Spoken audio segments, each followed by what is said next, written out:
En adoptant Peluche, un collet abandonné à l'âge de 15 ans, Emma et Phil ont fait plus que lui sauver la vie.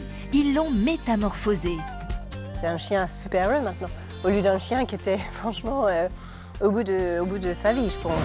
Ensuite, découvrez l'histoire de Lazare, ce chaton trouvé littéralement frigorifié. Ce massage cardiaque pourra-t-il le ramener à la vie? Votre chien a une fâcheuse tendance à la kleptomanie? Notre éducateur canin est là pour vous aider avec une méthode qui a fait ses preuves. Dès qu'elle vous montre qu'elle n'en veut pas, vous pouvez lui donner. D'accord. Renoncer, c'est gagné. Quand un agriculteur et une vétérinaire s'aiment d'amour tendre, on obtient un petit paradis où l'on prend soin de tous les animaux. C'est la ferme des Oliviers et c'est maintenant.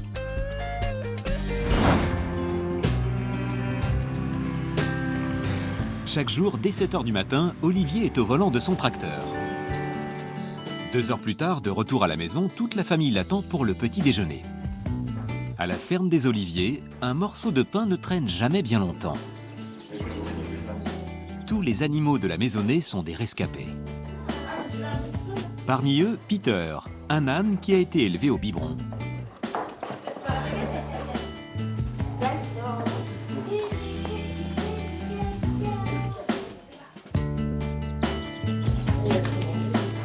Ici, c'est la ferme des Oliviers, c'est une maison familiale et on s'y est installé avec Stéphanie il y a 2 ans maintenant, parce qu'avant on était en région parisienne, parce qu'on a eu de plus en plus d'animaux récupérés. Aujourd'hui, on est à plus de 200 animaux sur le site et on a d'abord créé un refuge. Donc ce refuge pour tous animaux, animaux de ferme, chiens, chats et maintenant faune sauvage. On vit au jour le jour en fonction des animaux qui arrivent, du jour au lendemain. Demain, on peut nous appeler pour aller chercher 3 chevaux qui sont en mauvais état. On regarde pas vraiment l'avenir. Dès qu'un animal arrive, on présente au chien, justement, il ne faut pas qu'il y ait de soucis. Et puis après, on s'aperçoit que finalement, le contact passe énormément, il passe très très bien. Il n'y a jamais aucune agressivité entre les bêtes, quelles que soient les espèces. Alors notre plus grande difficulté, c'est de maintenir en état les installations, premièrement, parce qu'un animal détruira tout ce qui touche. Donc c'est sans cesse remettre en état les clôtures, les cabanes. On a l'impression que c'est jamais terminé. Stéphanie, vétérinaire de métier, et son mari prennent maintenant des nouvelles de Louis, un wallaby sauvé par les pompiers. Ce matin, il souffre d'une otite. Il a un abcès au niveau du pavillon de l'oreille. Donc avec la surpression, du coup, ça fait un afflux sanguin qui est trop important. Donc ça lui change son équilibre. C'est pour ça qu'il n'arrête pas de se tourner. Et le problème des wallabies, c'est que c'est des animaux qui sont très stressables. Donc toute manipulation peut être fatale pour eux. Et tout ce qui est infectieux, pareil, on n'a pas encore réussi à trouver des antibiotiques efficaces sur tout ce qui est infection. Et souvent, c'est souvent mortel. Donc là, on va croiser les doigts. Tous les jours, on va lui faire des soins pour nettoyer l'abcès tant qu'il se reforme. Mais sinon, un wallaby qui n'a jamais été, dont les origines ne sont pas connues, ce sont des animaux qui restent extrêmement sauvages et dangereux, parce qu'avec les pattes, ils peuvent carrément nous ouvrir le ventre.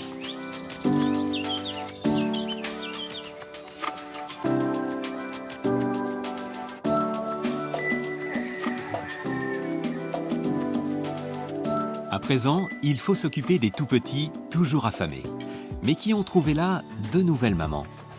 Ah bah oui, mais ça par terre. Non.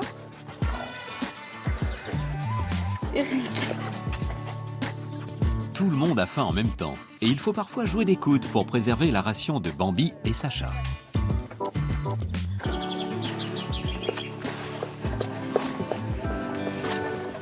Et puis, il y a les chiens, curieusement très maternels quand vient l'heure du biberon. Pour eux, c'est vrai qu'ils seraient avec leur mère, je pense qu'ils seraient mieux. Mais là, le problème, c'est qu'ils n'ont pas leur mère. Donc, tant qu'il y a de la vie, il faut la faire durer et puis leur donner leur chance. Animaux entre animaux, ils vont s'apprendre des choses que nous, en tant qu'humains, on ne va pas pouvoir leur apprendre forcément de la même manière. Ne serait-ce que par exemple le mordant, nous on aura plus de mal à l'apprendre à un animal. Et là par exemple la damelle, si elle ne serre pas trop les dents, c'est parce que elle s'est déjà chicanée un petit peu avec les chiens. Et donc elle sait ce que c'est que la douleur de la morsure. C'est pas nous en la mordant qui allons lui faire la même douleur que peut lui occasionner un chien. Donc il y a des choses que l'animal apprendra plus facilement à un animal par rapport à l'homme qui reste humain, quoi.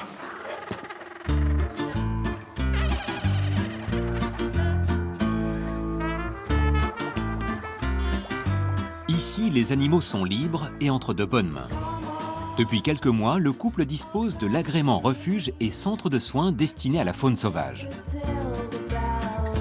Même les fermiers de la région le soutiennent activement en lui prêtant des terres.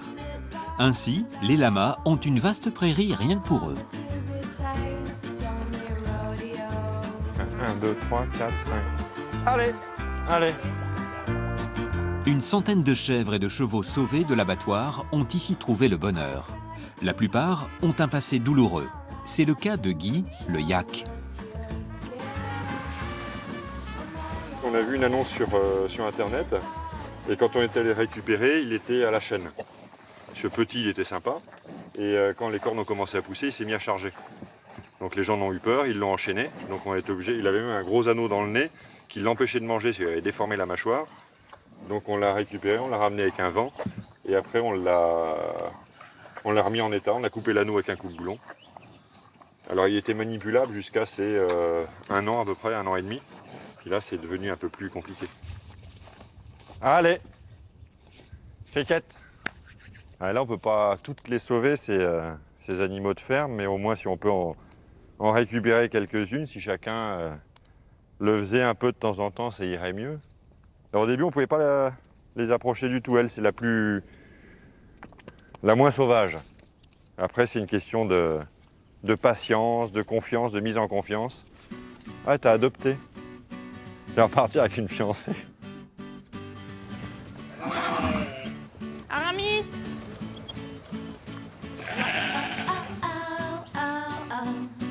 Le couple peut compter sur Alice. Elle est étudiante en environnement, mais pas seulement.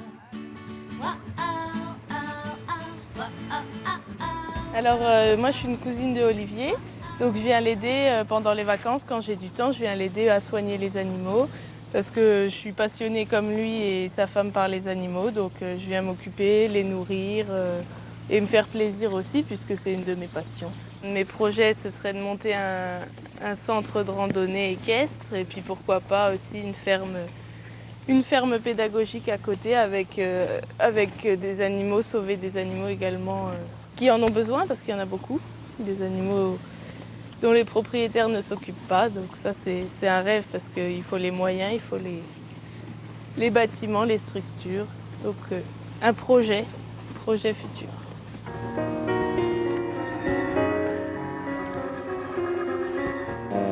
On a l'envie de pouvoir faire partager notre passion à des enfants qui sont soit en difficulté mentale, morale, physique, puis même aux enfants des écoles, puisqu'ils ont plus l'habitude maintenant de voir des animaux en barquette dans les supermarchés qu'en vrai.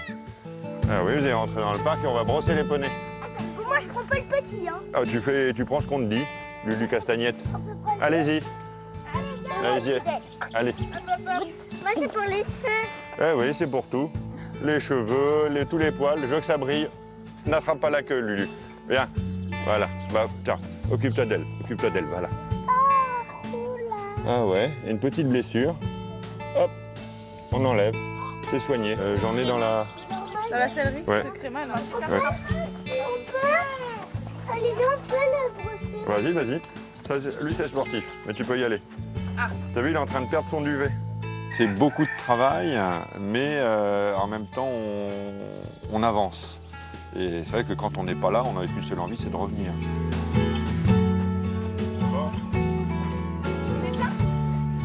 Stéphanie et Olivier ont décidé de consacrer leur vie à la défense de nos amis les plus faibles, dans une ferme comme on aimerait en voir plus souvent.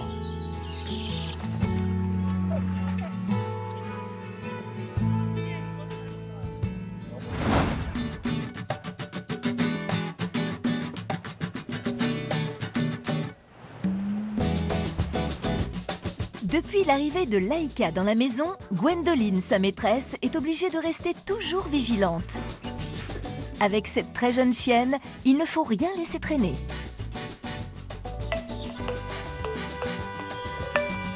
Allô? Oui, ça va et toi? Alors Laïka, maintenant elle a 10 mois et son gros problème qu'elle a, c'est qu'elle vole. Dès qu'on tourne le dos, dès qu'il y a un petit morceau de pain, de la viande, quoi que ce soit, elle va prendre sur la table. Et du coup, c'est un gros souci avec elle. Parce qu'on a beau lui dire quoi que ce soit, mais je pense qu'on n'a pas la bonne méthode pour faire les choses. Je veux pas. T'as pas à piquer dans les assiettes. Lorsqu'un chien vole de la nourriture, il le fait le plus souvent par provocation en présence de ses maîtres.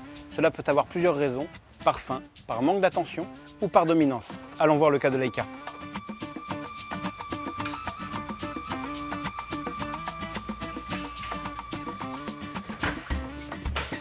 Bonjour. Bonjour Nicolas, vous tombez bien parce que Laïka vient de manger mon sandwich. Ah bon. Elle a pris sur la table tout ce qu'il y avait, le fromage, le jambon, le On pain. va s'occuper de ça alors. Allez ma belle, on y va. Avant de travailler tout travail éducatif sur le vol, il faut être sûr qu'elle ne vole pas par faim. Comment ça se passe sa ration alimentaire? Alors depuis peu de temps, on a augmenté sa ration et vous pouvez voir dans sa gamelle qu'il en reste encore. Donc effectivement, en plus, elle a volé votre sandwich alors qu'il lui en reste. Donc on est bien dans de la provocation. Elle recherche de l'attention. Donc la première chose qu'on va faire, c'est qu'on va lui expliquer le mot pas toucher. On va mettre du sens sur le refus de nourriture. D'accord. Pour cet exercice, on va utiliser votre petit jambon de tout à l'heure. Alors, on va travailler le pas toucher. Le but, c'est de créer du renoncement. Quand je vais lui présenter, vous allez lui dire très calmement le mot pas toucher en appuyant bien les syllabes. Moi, je vais lui présenter. Quand elle va tenter de prendre, vous me laissez faire, je vais créer un stress à l'acte. Au moment où elle va tenter de prendre, je vais la stresser pour qu'elle se méfie et qu'elle sache que peut-être elle aura si elle renonce. D'accord. Ok. Donc vous allez lui dire Pas toucher. répétez. Pas toucher. Encore. Pas toucher. Voilà, là on a un bel évitement. Mais il y a la tête là qui tourne, c'est ça que je cherche. En fait, là je commence à avoir le renoncement. Caressez-la. D'accord. Caressez-la 2 secondes. C'est bien. On y retourne tout de suite. Pas toucher. Pas toucher. Non. Là on a un bel évitement. Donc maintenant vous allez lui donner pour la féliciter. Là elle vient de renoncer, donc elle va gagner. C'est bien. Donc maintenant c'est à vous de le faire. Vous allez lui présenter le jambon. Vous allez lui dire pas toucher, calmement, comme vous faisiez tout à l'heure. Si elle tente de prendre, pareil, un nom un peu ferme. Par contre, très important, jamais ça. Votre main, elle recule pas. Parce que par instinct, le chien, quand ça fuit, ça attrape. D'accord. Dès qu'elle vous montre qu'elle n'en veut pas, vous pouvez lui donner. D'accord. Renoncer, c'est gagné. Je vous laisse Laïka du coup. Voilà. Allez-y. Dites-lui, pas toucher. Pas toucher. Voilà. Insistez sur l'ordre, hein. Pas toucher. Pas toucher. Voilà. Pas toucher. Là, on a bien le mouvement de rejet. Donc là, vous pouvez lui donner. Laïka prend. Voilà, ça c'est très bien. Alors, puisqu'elle vole quand vous avez le dos tourné, on va renforcer votre autorité hors présence. L'idée, c'est qu'elle croit que même quand vous n'êtes pas là, vous êtes encore quelque part. Elle doit se méfier, que les ordres qu'elle connaît, elle soit capable de les respecter même si elle ne vous voit pas. On va partir d'un ordre qu'elle connaît bien, le pas bouger, parce qu'on a déjà travaillé ensemble. Ce que vous allez faire, c'est que vous allez lui demander de ne pas bouger. Vous allez disparaître de sa vue. Et moi, en fait, je vais faire en sorte que vous vous entendiez quand elle faute. Si elle faute, sans revenir, vous allez juste lui répéter de là-haut, pas bouger, et qu'elle se demande mais où elle est. D'accord. Pas bouger.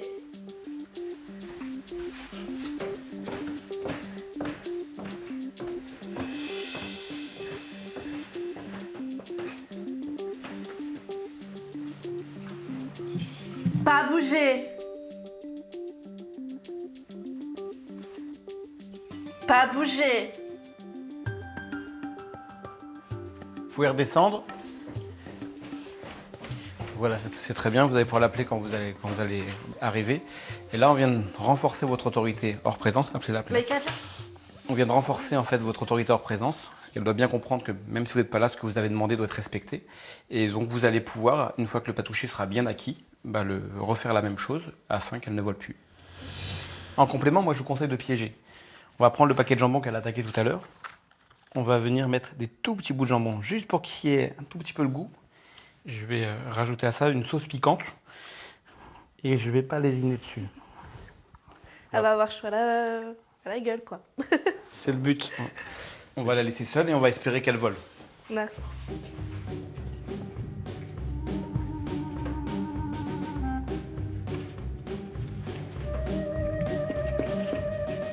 Elle y a été. Elle n'a pas l'air d'aimer ça.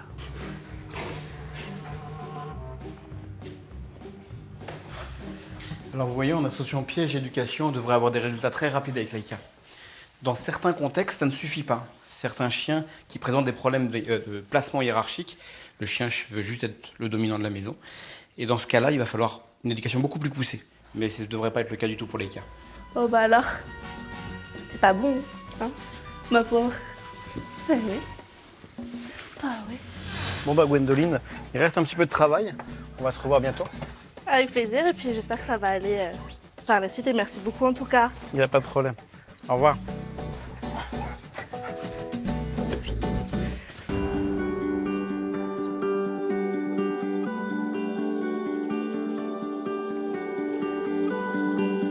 Emma et Philippe vivent entourés de 4 chiens. Le petit dernier de la famille, c'est Peluche. Il a 16 ans et il doit une fière chandelle à ce couple d'Anglais installé en Bourgogne. Les précédents maîtres de Peluche l'ont lâchement abandonné alors qu'il avait déjà 15 ans. Un âge avancé qui lui laissait très peu de chances d'être adopté. Une amie a posté sur Facebook une annonce avec Peluche en premier plan. Il avait l'air si triste, donc je suis allée lui chercher. J'avais regardé que lui quand j'ai parti. Je n'ai pas regardé les autres chiens parce que je savais pertinemment que je vais craquer pour plus qu'un chien. Et on n'a pas de place, donc on a pris que Peluche. C'était fait vraiment pas sur un coup de tête parce qu'on a bien réfléchi si on avait le temps et si on avait la place, mais c'était un coup de cœur. Voilà, ça c'est l'annonce. Regarde comme il est triste. Il regarde par terre. En plus, il est maigre là. Il a pris un peu de poids depuis. Je ne peux pas même penser à ça. Ça me rend trop triste. Donc en plus, c'est un chien qui il a encore plein d'amour à donner et plein de joie de vivre en lui. Mais c'est vrai qu'on visite le SPA, on ne voit pas ça. On regarde dans les box, on voit les chiens qui sont tristes. Et on pense, oh, c'est pas le chien pour moi, mais ce n'est pas forcément le cas.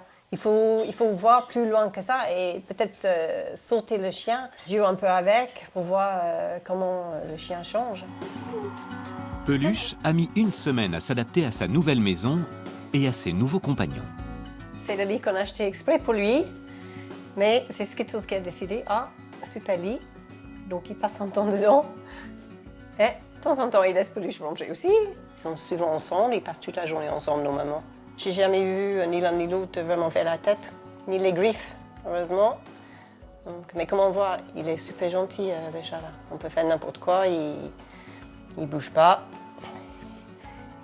Et avec toi, c'est pareil. Oui. Allez, on y va. On va aller voir les autres. Voilà. Come on. Let's go, boy.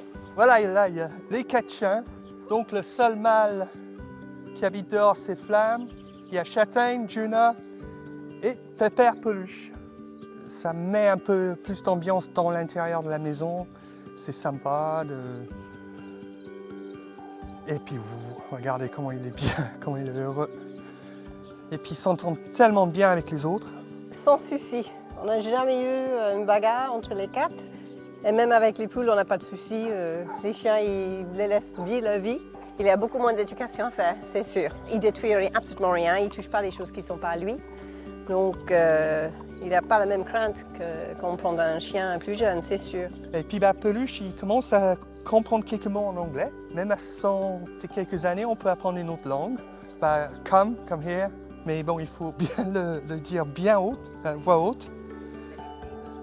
Ouais. Come here. À 16 ans, il ne fait pas son âge du tout. C'est un sacré joueur.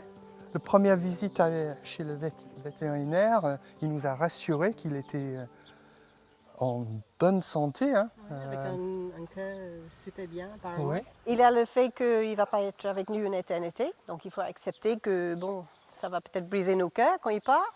Il va peut-être avoir une année de ce que le vétérinaire nous a dit. Mais même si ça c'est plus court que ça ne nous gêne pas. Parce qu'on voit tous les jours ce qu'on lui donne. C'est un chien super heureux maintenant. Au lieu d'un chien qui était franchement au bout de sa vie, je pense. Il était triste. Il avait le visage qui tombait tout le temps. Il ne s'intéressait à rien. Mais maintenant, comme on voit, il court partout, il regarde partout. C'est vraiment pas du tout le même chien. Fais câlin. Fais câlin. Fais câlin. Là. Oui, toi tu es jalouse. Oh. On va se préparer sa gamelle. C'est les croquettes pour les chiens âgés. Ça aide la mobilité. Donc comme ça, ils ont moins raide le matin. Donc on voit à peu près ça par jour. Donc ils ne mangent pas grand-chose. Hein. Et puis on ajoute un produit pour ses dents qui est basé sur les algues et du poisson. Il ne peut pas passer chez le vétérinaire pour détacher ses dents au cours de son âge. C'est pas fini. Pour encourager à manger, on ajoute un peu de viande tous les jours. Soit de viande, soit du poisson, mais souvent c'est un peu de viande. Il n'a pas besoin de grand-chose. Allez, Peluche, viens, viens manger. Regarde, regarde. Ouh, regarde. Viens manger. Mais c'est l'auteur idéal pour lui. On peut le régler. Comme ça, il n'est pas obligé à baisser. Et il a la moquette pour qu'il ne glisse pas. Après la pause déjeuner, le doyen s'offre généralement une sieste. Avec la Miss Kittles, of course. Une fois les batteries rechargées, il est prêt pour la balade entre copains. Il prend l'avance. Il aime bien gagner. Il aime bien rester devant les autres. Mais bon, il va durer tout juste 1 kilomètre et puis là, il va falloir le faire demi-tour. Yes, good boy. Come on, this way. 1 kilomètre, c'est déjà assez pour lui. Ça se voit, tant qu'on rentre, il est fatigué. Par contre, il dit jamais non. Donc, je pense que ça lui fait plaisir quand même. Il a peut-être un peu d'âge, mais il a plein d'énergie. Il est dans la campagne, il est heureux. C'est un chien, il aboie presque jamais. En promenade, il ne tire jamais sur la laisse, jamais. Il a de la sagesse, hein, il a tout vu. Il ne va pas courir après les chats, les lapins, les autres chiens. Il a déjà fait tout ça. Il est tranquille maintenant. Tranquille, mais toujours partant. Après tout, 16 ans, ce n'est pas si vieux. Le record de longévité détenu par un chien est de 26 ans et 9 mois. En 10 ans, l'opération Doyen de la Fondation 30 millions d'amis a permis l'adoption de près de 6000 chiens âgés. Alors vous aussi, sautez le pas. Eh ben, il va avoir ma peau. La semaine prochaine, nous aurons la confirmation que tout ce qui est petit est mignon. Fiers de leurs 70 cm au garrot, les ânes miniatures sont en passe de devenir nos nouveaux animaux de compagnie. Petits et grands, tout le monde craque pour eux.